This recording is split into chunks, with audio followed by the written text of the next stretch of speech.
ខ្ញុំទទួលការប៉ះពាល់ខ្លាំងអំពីខ្ញុំគួរតែសិក្សាហើយអธิบายបង្រៀនអំពីព្រះលិហិតរបស់ព្រះយេស៊ូវហើយតាំងពីថ្ងៃហ្នឹងមកដល់ថ្ងៃនេះខ្ញុំគិតមានន័យថាអត់មានថ្ងៃណាដែលខ្ញុំអត់គិតអំពីមេរៀននេះទេខ្ញុំអធិដ្ឋានខ្ញុំស្វែងយល់ខ្ញុំជជែកជាមួយនឹងភរិយារបស់ខ្ញុំហើយខ្ញុំស្ដាប់សេចក្តីអธิบายមួយថ្ងៃយ៉ាងហោចណាស់មួយស្ដីអំពីព្រះលិហិតរបស់ព្រះយេស៊ូវអំណាចនៃព្រះលិហិតរបស់ព្រះយេស៊ូវស្ដាប់កាន់តែច្រើនខ្ញុំកាន់តែច្របូកច្របល់ខ្ញុំកាន់តែរៀងវង្វេងប៉ុន្តែថ្ងៃនេះខ្ញុំចង់លើកមកតែ4ចំណុចដើម្បីលើកទឹកចិត្តដល់លោកអ្នកបងប្អូនហើយនឹងខ្ញុំអំពីព្រះលិហិតរបស់ព្រះយេស៊ូវពេលដែលយើងធ្វើពិធីកាច់នំប៉័ងយើងមាននំប៉័ងជាតំណាងព្រះកាយរបស់ព្រះអង្គហើយយើងមានទឹកទំពាំងបាយជូរជាតំណាងព្រះលិហិតរបស់ព្រះអង្គហើយតាមពិតណាព្រះលិហិតរបស់ព្រះអង្គម្ចាស់ជាប្រធានបទសំខាន់ហើយធំជាងគេនៅក្នុងព្រះគម្ពីរទាំងមូលខ្ញុំនិយាយម្ដងទៀតព្រះលិហិតស្ដីអំពីព្រះលិហិតនេះគឺជាគោលលទ្ធិគឺជាប្រធានបទដែលធំហើយនឹងសំខាន់ជាងគេមុនដំបូងបង្អស់ជាគោលលទ្ធិមុនដំបូងបង្អស់នៅក្នុងព្រះគម្ពីរនៅក្នុងជំនឿរបស់យើងគឺព្រះលិហិតរបស់ព្រះយេស៊ូវគ្រីស្ទគឺព្រះលិហិតរបស់ព្រះយេស៊ូវគ្រីស្ទលោកអ្នកប្រហែលជាចាំមនុស្សពីរនាក់ដំបូងឈ្មោះថាអាដាមនិងអេវ៉ាហើយគាត់មានកូនប្រុស2នាក់ដំបូងប៉ុន្តែមុននឹងកូនប្រុស2នាក់ហ្នឹងគឺអ្នកទាំងពីររស់នៅជាមួយគ្នាហើយបានប្រព្រឹត្តខុសហើយបាននាំបាបចូលមកក្នុងពិភពលោកនាំបាបចូលមកក្នុងជីវិតរបស់ខ្លួនហើយពេលនោះ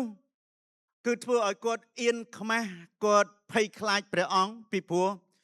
ជារៀងរាល់ល្ងាចជារៀងរាល់ថ្ងៃព្រះអង្គតែងតែមកជួបអ្នកទាំងពីរសាសងរួមប្រកបជាមួយអ្នកទាំងពីរបង្ហាញអំពីទំនាក់ទំនងព្រះអង្គជាព្រះហើយគេជាប្រជារាស្ត្ររបស់ព្រះអង្គជាកូនរបស់ព្រះអង្គប៉ុន្តែទៅដល់ពេលអ្នកទាំងពីរបានប្រព្រឹត្តខុសអ្នកទាំងពីរបានប្រព្រឹត្តបាបប្រឆាំងទាស់នឹងព្រះហឫទ័យរបស់ព្រះអង្គហើយពេលនោះធ្វើឲ្យគេអៀនខ្មាស់ធ្វើឲ្យគេភ័យខ្លាចហើយគេចាប់ផ្ដើមពួនព្រះអង្គគេចាប់ផ្ដើមរត់គេចចេញពីព្រះអង្គហើយពេលដែលគេរត់គេចចេញពីព្រះអង្គនោះដោយព្រោះគេបែកទំនាក់ទំនងមានន័យថាឃ្លាតទំនាក់ទំនងមានអ្វីមួយមកខាន់គេមកជារនាំងគេមិនឲ្យគេមានសេរីភាពចូលទៅរកព្រះអង្គមិនឲ្យព្រះអង្គមានសេរីភាពក្នុងការចូលមករកពួកគេដោយមានទំនាក់ទំនងស្និទ្ធស្នាលទៀតដោយព្រោះអីគេដោយព្រោះអំពើបាបរបស់គេប៉ុន្តែពេលនោះព្រះអង្គបានដោះស្រាយមានដំណោះស្រាយមួយដែលព្រះអង្គទ្រង់បានធ្វើព្រះអង្គបានធ្វើអីព្រះអង្គទៅសម្លាប់សត្វហើយយកស្បែកសត្វនឹងយកមកធ្វើជាសម្លៀកបំពាក់មកពាក់ឲ្យគេមកបាំងបិទភាពអាម៉ាស់របស់គេហើយឲ្យគេអាចប្រស័យតាក់ទងជាមួយនឹងព្រះអង្គវិញខ្ញុំចង់ប្រាប់ថាអញ្ចេះការនោះមិនមែនសំដៅទៅលើស្បែកសត្វដែលមកបំពាក់លើគេហើយធ្វើឲ្យគេអាចមានទំនាក់ទំនងជាមួយនឹងព្រះអង្គវិញទេប៉ុន្តែគឺជាព្រះលិហិតសំទោសគឺជាឈាមនៃការសម្លាប់សត្វលើកដំបូងនឹងដែលព្រះអង្គទ្រង់ធ្វើខ្លួនឯងដែលព្រះអង្គទ្រង់សម្រេចប្រតិយសម្លាប់សត្វហើយថ្វាយឈាមនឹងឲ្យឈាមនឹងដើម្បីរំដោះបាបគេដើម្បីគ្របបាំងបាបគេហើយនេះគឺជាយ៉ាញ់បូជាដែលបង្ហូរដោយឈាមលើកទី1បង្អស់នៅលើពិភពលោកនៅលើសកលលោកគឺព្រះអង្គបានសម្លាប់សត្វហើយយកស្បែកសត្វមកបំពាក់ឲ្យគេគ្របបាំងគេប៉ុន្តែមិនមែនជាស្បែកទេដែលធ្វើឲ្យគេមានទំនាក់ទំនងជាមួយនឹងព្រះអង្គវិញប៉ុន្តែជាឈាមនៃសត្វដែលព្រះអង្គបានសម្លាប់ហើយថ្វាយជាយ៉ាញ់បូជាប៉ុន្តែពេលនោះលោកអ្នកអត់ទាន់មានកិត្តវិន័យទេព្រោះមានតែអាដាមនិងអេវ៉ាតែប៉ុណ្ណោះអញ្ចឹងឈាមត្រូវបានបង្ហូរឈាមត្រូវបានយកមកថ្វាយជាយ៉ាញ់បូជាដើមដំបូងបង្អស់នៅក្នុងព្រះគម្ពីរដើម្បីធ្វើឲ្យមនុស្សជានីហើយផ្សះផ្សាជាមួយនឹងព្រះអង្គម្ចាស់វិញតាំងពីនោះមកហើយនេះកន្លែងនេះប្រសិនបើលោកអ្នកចង់ឃើញចង់ដឹងនៅក្នុង លោកកបាត់ចម្ពោះទី3ខទី21គឺជាពេលដែលព្រះអង្គសម្លាប់សត្វហើយថ្វាយឈាមនោះជាយ៉ាញ់បូជាដើម្បីគ្របបាំងបាបរបស់គេបន្ទាប់មកទៀតពេលដែលអ្នកទាំងពីរមានកូនហើយកូន2នាក់ឈ្មោះអីគេកាអ៊ិនហើយនិងអេប៊ែលមែនទេកាអ៊ិនហើយនិងអេប៊ែលត្រូវបានឪពុកម្ដាយបង្រៀនប្រាប់អំពីការថ្វាយយ៉ាញ់បូជាទៅព្រះជាម្ចាស់ហើយមួយឆ្នាំម្ដងត្រូវថ្វាយយ៉ាញ់បូជាទៅព្រះអង្គហើយកាអ៊ិនអត់បានធ្វើតាមព្រះបន្ទូលរបស់ព្រះអង្គឯងគឺយកផលផ្លែពីដំណាំរបស់គាត់ទៅថ្វាយព្រះអង្គទោះបីជាព្រះអង្គបង្គាប់ថាឲ្យសម្លាប់សត្វថ្វាយជាយ៉ាញ់បូជាទៅកាន់ព្រះអង្គយកសត្វមកថ្វាយព្រះអង្គជាយ៉ាញ់បូជាអញ្ចឹងកាអ៊ិនអត់បានធ្វើអញ្ចឹងទេអ្នកណាបានធ្វើអញ្ចឹងគឺអេប៊ែលអញ្ចឹងអេប៊ែលបានទៅសម្លាប់សត្វហើយថ្វាយសត្វជាយ៉ាញ់បូជាទៅព្រះអង្គហើយព្រះគម្ពីរចែងប្រាប់យើងថាព្រះជាម្ចាស់គប់ព្រះハរតីនិងអេប៊ែលនឹងដង្វាយរបស់គាត់អញ្ចឹងអេប៊ែលបានជានីជាមួយនឹងព្រះអង្គមួយឆ្នាំនោះព្រោះគាត់បានរំដោះខ្លួនគាត់ឲ្យរួចពីបាបដោយថ្វាយយ៉ាញ់បូជាលោកកបាត់ចម្ពោះទី4ខទី4ក្រោយមកទៀតជាបន្តបន្ទាប់នេះនៅក្នុងលោកកបាត់សភៅមួយទៀតនៃបន្ទាប់ពីលោកកបាត់គឺនិកមនាងហើយយើងដឹងហើយលោកកបាត់មាន50ចម្ពោះហើយតាំងពី37មកចម្ពោះទី37នឹងនិយាយអំពីយូសែបទទួលការត្រាស់ហៅត្រូវបានលក់ទៅប្រទេសអេស៊ីបហើយមានរឿងរ៉ាវជាច្រើនកើតឡើងដល់យូសែបនៅក្នុងប្រទេសអេស៊ីបទៅជាអ្នកបម្រើបន្ទាប់ពីអ្នកបម្រើខ្លាយទៅជាអ្នកជាប់គុកហើយបន្ទាប់ពីអ្នកដែលជាប់គុកហើយបានខ្លាយទៅជានាយករដ្ឋមន្ត្រីនៅក្នុងប្រទេសអេស៊ីបហើយពេលនោះសម័យនោះពេលដែលគាត់ខ្លាចជានាយករដ្ឋមន្ត្រីហ្នឹងគឺពិភពលោកមានគ្រោះទុរភិក្សខ្លាំងមែនទែនមែនទេហើយធ្វើឲ្យកូនចៅរបស់យ៉ាកុបដែលជាឪពុករបស់គាត់នឹងដែលដូរឈ្មោះពីយ៉ាកុបទៅអ៊ីស្រាអែលអត់ស្បៀងអត់អាហារអញ្ចឹងក៏ជំលះក្រុមគ្រួសារ70នាក់ជាងហ្នឹងទៅនៅក្នុងតំបន់កូសែនតាមយូសែបសូមស្នើទៅដល់ស្ដេចផារ៉ោនហើយជនជាតិអេស៊ីបជនជាតិអ៊ីស្រាអែលទាំងអស់ទៅរស់នៅក្នុងប្រទេសអ៊ីស្រាអែលនៅក្នុងប្រទេសអេស៊ីបរយៈពេល400ឆ្នាំក្នុងរយៈពេល400ឆ្នាំហ្នឹងគឺជាពេលវេលាដែលជនជាតិអ៊ីស្រាអែលកើនចំនួនច្រើនឡើងឥតគណនាហើយធ្វើឲ្យរដ្ឋាភិបាលឬក៏ជនជាតិអេស៊ីបព្រួយបារម្ភខ្លាចខេឡូ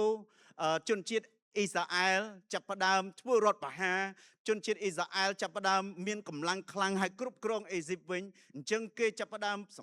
សម្លាប់ទារកដែលជាទារកប្រុសទារកដែលកើតមកឲ្យតែប្រុសព្យាយាមបំបត្តិកុំឲ្យអ៊ីស្រាអែលមានកម្លាំងខ្លាំងក្លាឡើងប៉ុន្តែមានម៉ូសេដែលព្រះអង្គបានសង្គ្រោះទៅបានចិញ្ចឹមនៅក្នុងព្រះរាជវាំងមែនទេអាយុ40ឆ្នាំឃើញជនជាតិអេស៊ីបសម្រាប់ជនជាតិអ៊ីស្រាអែលទាស់ទែងជាមួយនឹងជនជាតិអ៊ីស្រាអែលម្នាក់ហើយគាត់ក៏ទៅសម្លាប់ជនជាតិអេស៊ីបនោះហើយបំបត្តិភ័ស្តុតាងក្រោយមកឃើញជនជាតិយូដាជនជាតិអ៊ីស្រាអែលនឹងឆ្លោះប្រកែកគ្នាហើយគាត់ទៅព្យាយាមកាត់សេចក្តីកុំឲ្យឆ្លោះគ្នាហើយគេចោទប្រកាន់ថាអ្នកណាតាំងឯងធ្វើជាម្ចាស់លើយើងហើយតើឯងនឹងសម្លាប់យើងដូចអ្នកឯងសម្លាប់ជនជាតិអេស៊ីបថ្ងៃមុនមែនអត់ហើយពេលនោះគាត់ចាប់ផ្ដើមភ័យខ្លួនថាអត្តកំបាំងនេះគឺត្រូវបានគេលាតត្រដាងអញ្ចឹងក៏រត់ចេញពីប្រទេសអេស៊ីបទៅនៅវីរហោស្ថានយកប្រពន្ធបានកូនហើយមានឪពុកក្មេកឈ្មោះតាយេត្រូពេលគាត់វ័យ40ឆ្នាំជាពេលដែលព្រះអង្គទៅជួបគាត់នៅវីរហោស្ថានហើយនៅកម្ពុជាព្រៃដែលមានភ្លើងឆេះហើយព្រះអង្គត្រាស់ហៅម៉ូសេឲ្យទៅសង្គ្រោះអ៊ីស្រាអែលជនជាតិអ៊ីស្រាអែលចេញមកដើម្បីគោរពថ្វាយបង្គំព្រះអង្គហើយពេលនោះម៉ូសេត្រូវព្រះអង្គបង្គាប់ឲ្យទៅជួបផារ៉ោនរហូតទៅដល់10ដងហើយស្ដេចផារ៉ោនគឺចិត្តមានះរឹងរូសមិនឲ្យជនជាតិអ៊ីស្រាអែលចេញរួចផុតពីទាសភាពឬក៏ជាទាសករនៅក្នុងប្រទេសអេស៊ីបទេរហូតទៅដល់ព្រះអង្គបញ្ជូនអីគេគ្រោះកាចទាំង10ហើយគ្រោះកាចចុងក្រោយគឺកូនច្បងទាំងមនុស្សទាំងសត្វ ត្រូវបានប្រហារហើយនោះគឺជាពេលដែលព្រះអង្គចាប់ផ្ដើមពិធីមួយគឺឲ្យឈ្មោះថាពិធីបុណ្យរំលង Passover Passover ហើយព្រះអង្គថានៅយប់នេះនៅល្ងាចនេះឲ្យជនជាតិអ៊ីស្រាអែលទាំងអស់ក្រុមគ្រួសារនៃជនជាតិអ៊ីស្រាអែលទាំងអស់សម្រាប់សត្វជៀមឬក៏សត្វពពែហើយយកឈាមជៀមឬក៏ឈាមពពែនឹងមកលាបលើគ្របទ្វារទាំងសងខាងគ្រោងទ្វារទាំងសងខាងហើយពេលណាដែលទេវតាប្រហារយាងមកហើយឃើញឈាមឃើញផ្ទះណាមានឈាមជៀមហ្នឹងគឺទេវតាប្រហារនឹងហោះរំលងហើយនៅយប់នោះនៅនិខមនាងចំពុកទី12យប់នោះគឺមានភាពច្របូកច្របល់មានភាពយំទ្រហោលន់រំពងនៅក្នុងប្រទេសអេស៊ីបទាំងមូលដោយព្រោះទាំងកូនច្បងរបស់មនុស្សហើយនិងសត្វបានបាត់បង់ជីវិតហើយពេលនោះជនជាតិអេស៊ីបបានបណ្ដេញជនជាតិអ៊ីស្រាអែលឲ្យចេញហើយនោះគឺដោយសារឈាមហើយឈាមជៀមនឹងគឺជានិមិត្តរូបបង្ហាញប្រាប់អំពីព្រះយេស៊ូវគ្រីស្ទដែលនឹងត្រូវបង្ហូរព្រះលោហិតរបស់ព្រះអង្គជាកូនជៀមរបស់ព្រះជាម្ចាស់អញ្ចឹងបុណ្យរំលងនេះគេធ្វើជារៀងរាល់ឆ្នាំហើយតាំងពីនឹងមកគឺគេត្រូវតែសម្លាប់សត្វដើម្បីថ្វាយយ៉ាញ់បូជារៀងរាល់ឆ្នាំនៅមុនព្រះយេស៊ូវគ្រីស្ទហើយនៅក្នុងព្រះពន្លាបូជាចារទីបរិសុទ្ធបំផុតចូលទៅមហាបូជាចារចូលទៅបានតែម្ដងចូលទៅដើម្បីអីថ្វាយយ៉ាញ់បូជាដែលជាឈាមប្រោះទៅលើទីបរិសុទ្ធបំផុតហើយសូមឲ្យព្រះអង្គលើកលែងទោសហើយនេះគឺជារូបភាពបញ្ជាក់ប្រាប់យើងអំពីឈាមអំពីរូបភាពតំណាងចង្អុលទៅអំពីព្រះលោហិតរបស់ព្រះយេស៊ូវគ្រីស្ទលោកអ្នកឈាមឬក៏ព្រះលោហិតរបស់ព្រះយេស៊ូវនេះជាគោលលទ្ធិធំចម្បងសំខាន់ជាទីបំផុតទី1នៅក្នុងព្រះគម្ពីរទាំងមូលដែលព្រះអង្គទ្រង់បានចាប់ផ្ដើមហើយព្រះគម្ពីរចែងថាតលតែមានការបង្ហូរឈាមទើបមានការទទួលលើកលែងទោសពីអំពើបាបសូមមើល slide សប្តាហ៍ថ្ងៃយើងមិនថ្វាយយ៉ាញ់បូជាសត្វទៀតទេពីព្រោះព្រះយេស៊ូវបានថ្វាយព្រះអង្គទ្រង់ម្ដងជាសូរ៉ាច់រហូតហើយអាមែន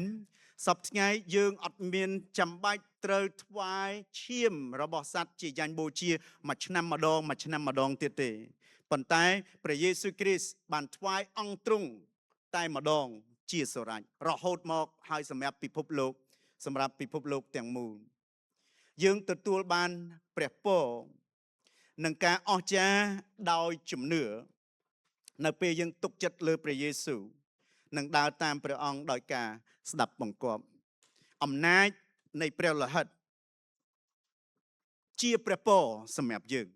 ហើយយើងអាចទទួលព្រះពរដែល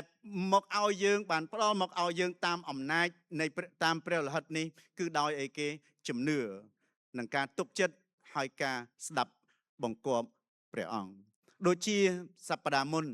ខ្ញុំប្រាប់លោកអ្នកអានឲ្យលោកអ្នកយល់ហើយនឹងឃើញនៅក្នុង1កូរិនតូសចំពុកទី11បានចែងថាពែងនៃព្រះពរពែងនោះគឺជាពែងនៃព្រះលោហិតរបស់ព្រះយេស៊ូវគ្រីស្ទគឺជាពែងនៃព្រះពរពេលណាដែលយើងជឿទុកចិត្តលើព្រះយេស៊ូវគ្រីស្ទពេលណាយើងស្ដាប់បង្គាប់ព្រះយេស៊ូវគ្រីស្ទ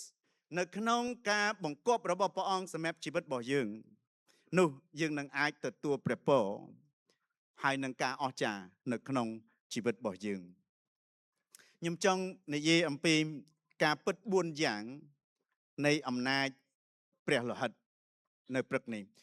ការពិតមានន័យថាការពិត4យ៉ាងមានការពិតជាច្រើនតែខ្ញុំចង់ចែករំលែកទៅកាន់លោកអ្នកដើម្បីបង្កើនជំនឿនិងការផ្ដល់តម្លៃហើយនឹងដឹងយល់ច្បាស់អំពីអំណាចនៃព្រះលោហិតហើយចង់ប្រាប់អំពីការពិត4យ៉ាងដូចខ្ញុំបានប្រាប់មិញហើយថា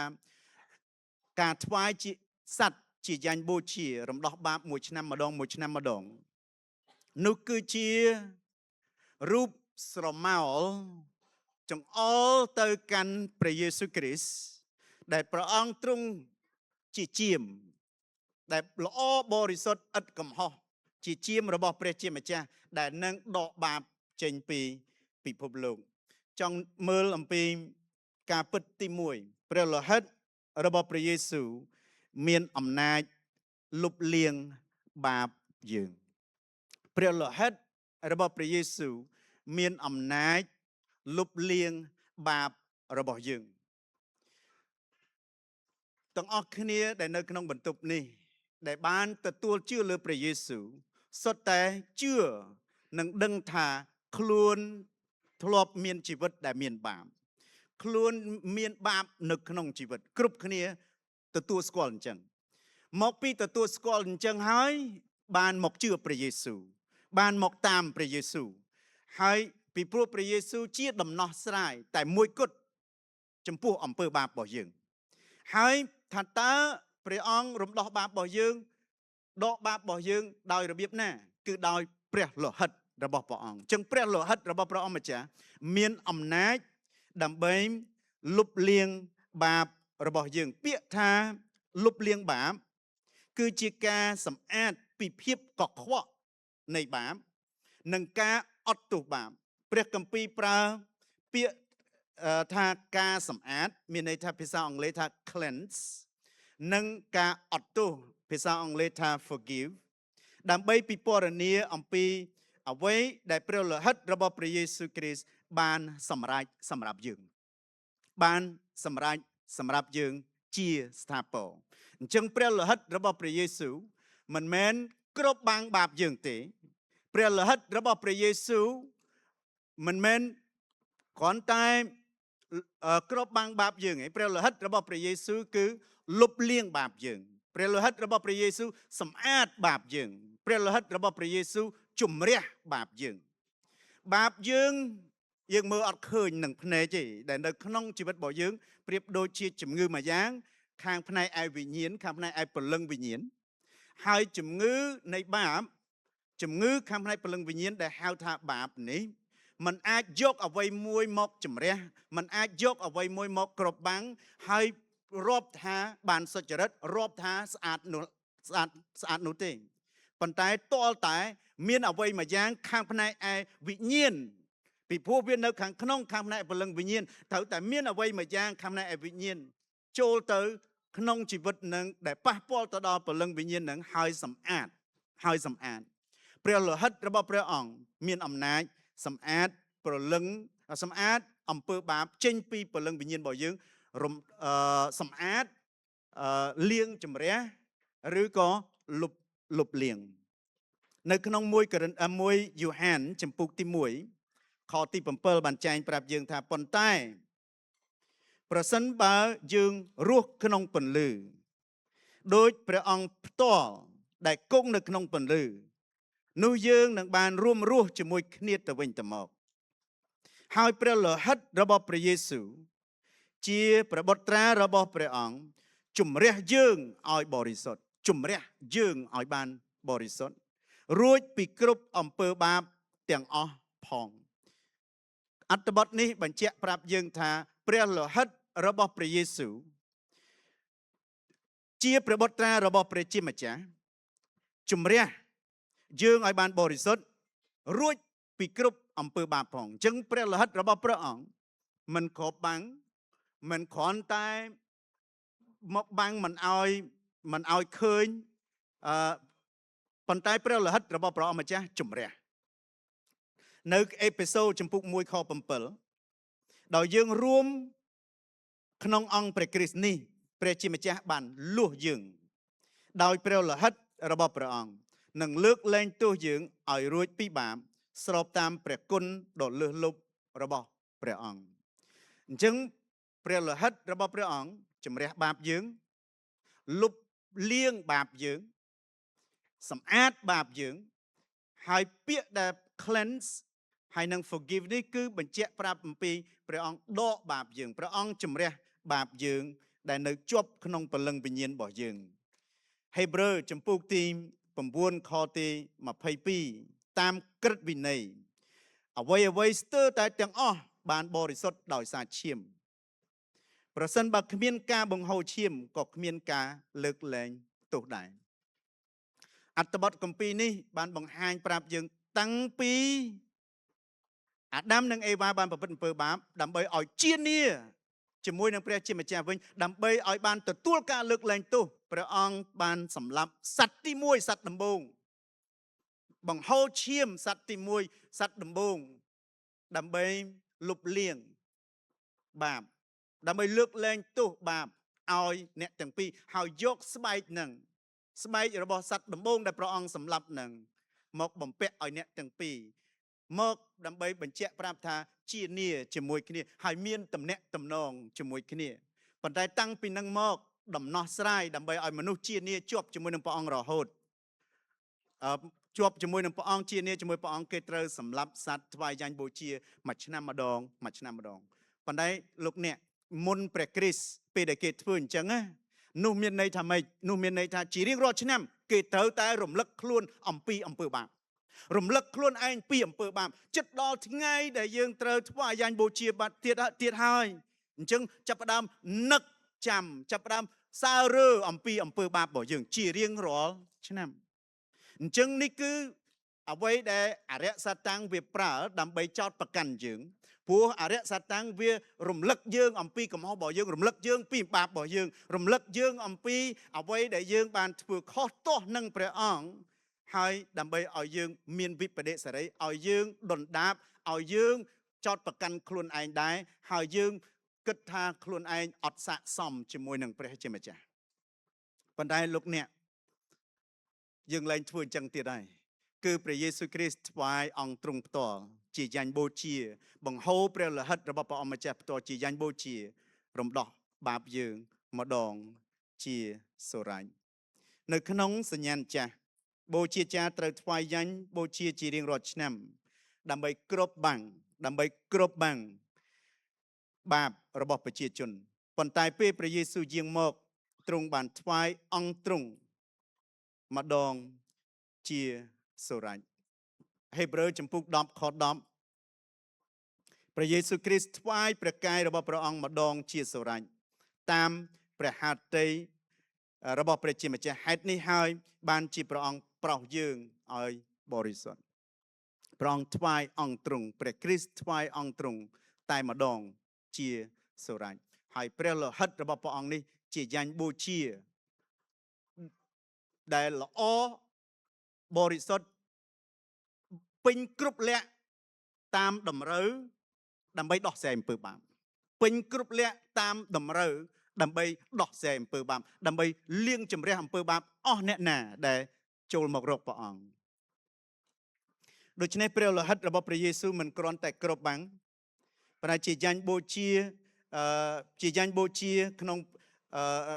គ្របបាំងដូចជាយ៉ាញ់បូជានៅក្នុងសម្ព័ន្ធមេត្រីចាស់ទេ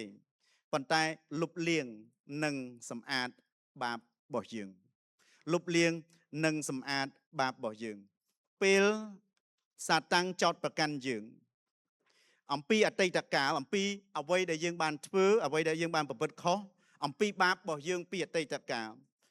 ចង់សូមឲ្យលោកអ្នកចងចាំចេះចងចាំទី1ព្រះយេស៊ូវបានបង់ថ្លៃបាបរបស់យើងរួចហើយ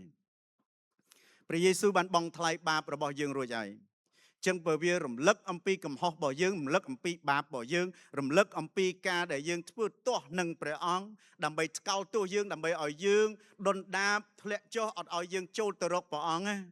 យើងត្រូវតែចងចាំថាព្រះយេស៊ូវបានរំដោះបាបយើងរួចហើយទី2ព្រះអង្គបានអត់ទោសយើងរួចពីបាបហើយព្រះលោហិតរបស់ព្រះយេស៊ូវដែលមានអំណាចសម្អាតយើងនៅពេលយើងប្រែចិត្តហើយសារភាពចឹងពេលដែលយើងប្រែចិត្តហើយពេលដែលយើងសារភាពអំពើបាបរបស់យើងព្រះលោហិតរបស់ព្រះអង្គជំរះហើយខ្ញុំសូមឲ្យលោកអ្នកមើលអត្ថបទខគម្ពីរនេះខ្ញុំអានទាំងពីរបកប្រែការបកប្រែសម្ព័ន្ធការបកប្រែ1954ហើយនឹង2005សូម1យូហានចំពុកទី9ខចំពុក1ខ9បានចែងប្រាប់យើងថា ប្រសិនបើយើងនៃការបកប្រែចាស់ថាប្រសិនបើយើងសារភាពអំពើបាបរបស់យើងនោះទ្រង់ស្មោះត្រង់និងសុចរិតនិងអត់ទោសបាបរបស់យើងហើយសម្អាតយើងពីគ្រប់ទាំងសេចក្តីទុច្ចរិតសម្អាតយើងពីគ្រប់ទាំងសេចក្តីសុចរិតទុច្ចរិតការបកប្រែឆ្នាំ2005ប៉ុន្តែបើយើងទទួលសារភាពអំពើបាបរបស់យើងនោះព្រះជាម្ចាស់ដែលមានព្រះハត្តីស្មោះស្ម័គ្រនិងសុចរិតព្រះអង្គនឹងអត់ទោសយើងឲ្យរួចពីបាបព្រមទាំងជំរះយើងឲ្យបានបរិសុទ្ធរួចពីគ្រប់អំពើទុច្ចរិតទាំងអស់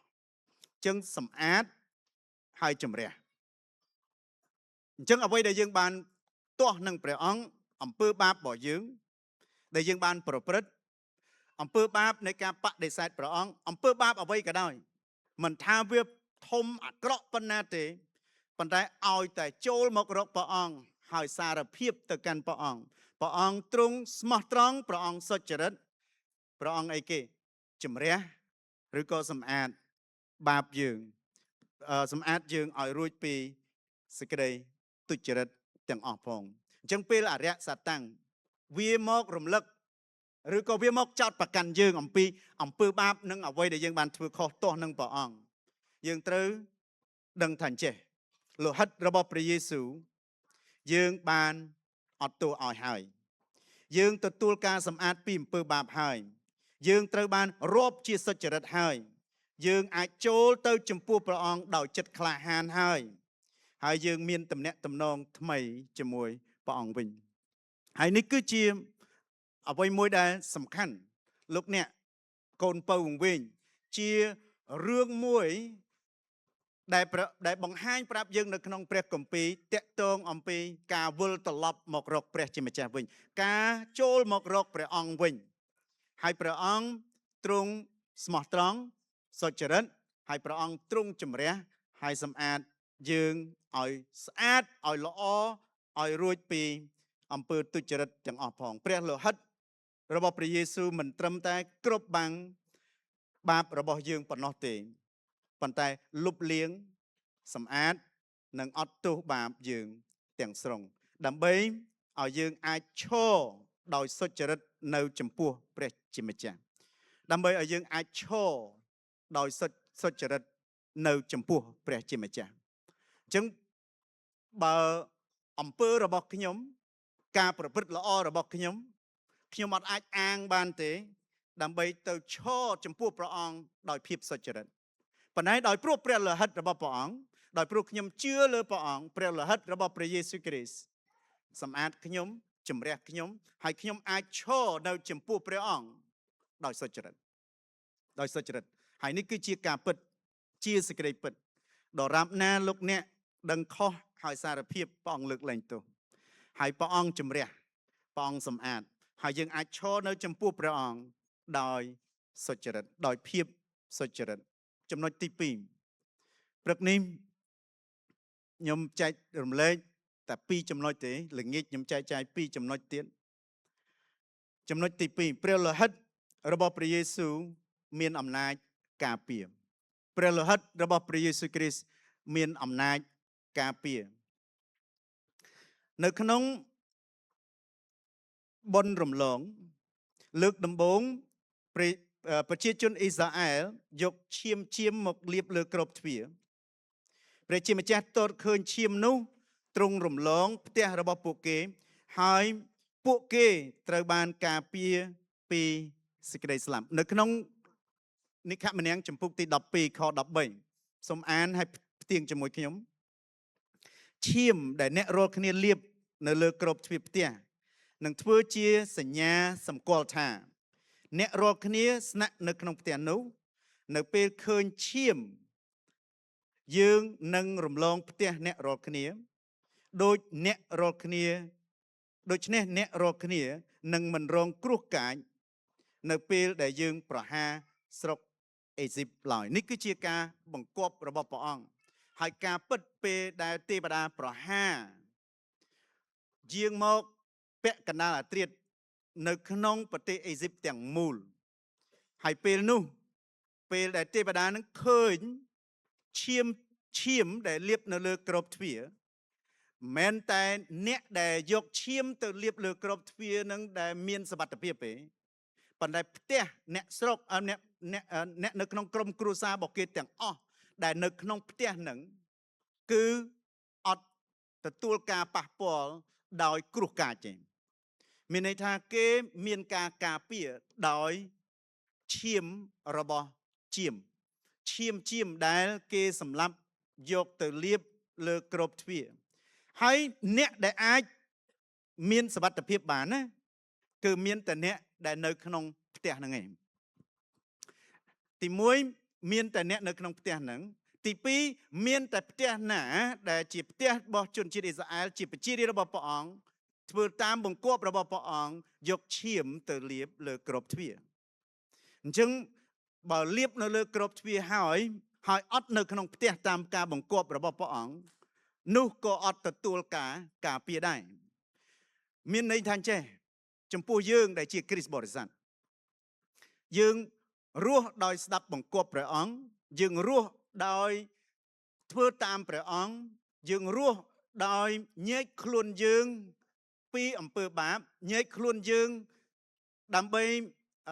ឲ្យបានត្រឹមត្រូវជាមួយនឹងព្រះអង្គនោះប្រៀបដូចជាយើងរស់នៅក្រោមឆ័ត្រនៃការការពាររបស់ព្រះអង្គដូចជាស៊ូគាត់ធ្លាប់បង្រៀន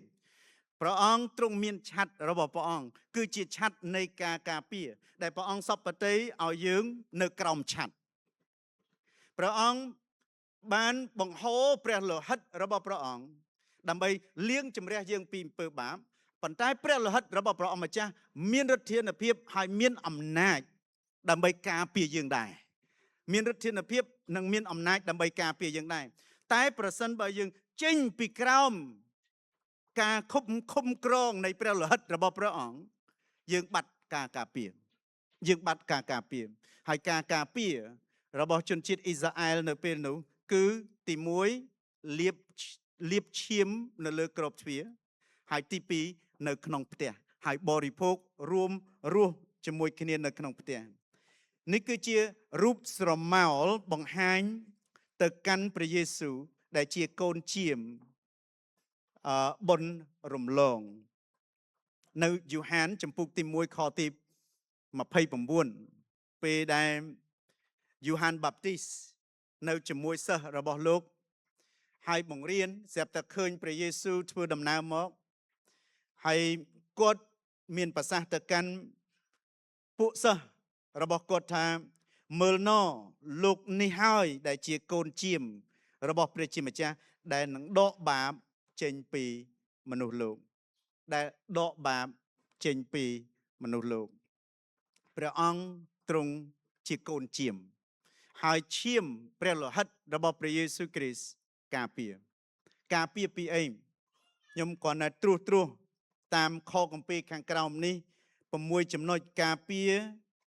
យើងពីការជំនុំជម្រះរបស់ព្រះអង្គការពារយើងឲ្យរួចផុតពីការជំនុំជម្រះរបស់ព្រះអង្គដោយព្រោះបាបលទ្ធផលនៃអំពើបាបគឺស្លាប់ហើយទទួលការកាត់ទោសជំនុំជម្រះអស់កលជានិច្ចប៉ុន្តែដោយព្រោះព្រះលោហិតរបស់ព្រះយេស៊ូវគ្រីស្ទព្រះលោហិតរបស់ព្រះអង្គការពារយើងពេលដែលជំនុំជម្រះចូលមកដល់ពេលដែលព្រះអង្គកាត់ក្តីមានការជំនុំជម្រះអ្នកនេះនៅខាងស្ដាំអ្នកនេះនៅខាងឆ្វេងហើយព្រះអង្គមានព្រះបន្ទូលទៅដល់អ្នកខាងស្ដាំថាអ្នកនេះមានព្រះលោហិតបុត្រារបស់យើងព្រះអង្គលោកអ្នកយើងហើយជនជាតិអ៊ីស្រាអែលពេលនោះព្រះអង្គជំនុំជម្រះជាមួយនឹងជនជាតិអេស៊ីបហើយមិនថាតែជនជាតិអេស៊ីបណាក៏ដោយនៅក្នុងប្រទេសអេស៊ីបនឹងកូនច្បងហើយនឹងសត្វច្បងត្រូវទទួលការប្រហារប៉ុន្តែដោយព្រោះព្រះលោហិតដោយព្រោះឈាមគឺការពារគេពីការជំនុំជម្រះពីព្រះការពារពីសេចក្តីស្លាប់អស់កលជានិច្ចនៅរ៉ូមចំពុកទី6ខទី13ការពារពីការចោទប្រកាន់របស់អរិយសាតាំងការពារពីអំណាចនៃអំពើបាបការពារពីការឃ្លាតឆ្ងាយចេញពីព្រះជាម្ចាស់ហើយការពារអារម្មណ៍ទោសកំហុសនិងការកាត់ទោស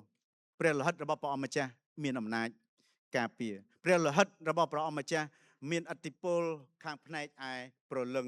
វិញ្ញាណបើទោះបីជាយើងមើលពុំឃើញប៉ុន្តែវាកំពុងតែកើតឡើងនៅភពខាងផ្នែកឯវិញ្ញាណនៅផ្នែកឯប្រលឹងវិញ្ញាណហើយអធិពលយើងបានទទួលការប៉ះពាល់នៅក្នុងព្រលឹងវិញ្ញាណរបស់យើងដែលយើងជួនកាលយើងអត់មានយើងអត់ដឹងខ្លួនជួនកាលយើងអត់ឃើញអត់ដឹងអត់ទទួលការប៉ះពាល់ប៉ុន្តែដោយជំនឿមានអ្វីមួយកើតឡើងនៅខាងផ្នែកឯព្រលឹងវិញ្ញាណព្រះជាម្ចាស់មិនបានសន្យាទៅដល់គ្រីស្ទបរិស័ទទៅដល់គ្រីស្ទបរិស័ទទាំងអស់ថាយើងជឿលើព្រះអង្គតាមព្រះអង្គស្រាប់តែអត់មានជំងឺតាមព្រះអង្គអត់មានការបៀតបៀនតាមព្រះអង្គអត់មានទុក្ខលំបាកប៉ុន្តែទ្រង់សន្យាថាកាលណាយើងស្ថិតនៅក្រោមព្រះលិហិតរបស់ព្រះយេស៊ូវគ្រីស្ទយើងគឺជាកម្មសិទ្ធិរបស់ទ្រង់ហើយយើងមានសុវត្ថិភាពនៅក្នុងព្រះអង្គអាមែនយើងព្រះអង្គអត់បានសន្យាថាយើងនឹងមិនដែលឈឺទេពីព្រោះអីគេដោយព្រោះអំពើបាបតាំងពីដើមមកបណ្ដាសាចូលមកក្នុងពិភពលោកហើយមនុស្សទាំងអស់រស់ស្ថិតនៅក្រោមបណ្ដាសាប៉ុន្តែ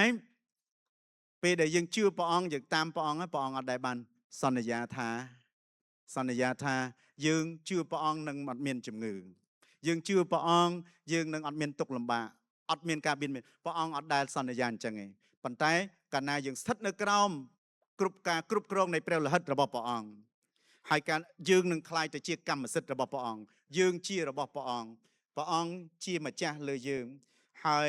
យើងនឹងមានសុវត្ថិភាពនៅក្នុងព្រះអង្គនៅពេលយើងជួបការភ័យខ្លាចឬក៏គ្រោះថ្នាក់អ្វីមួយ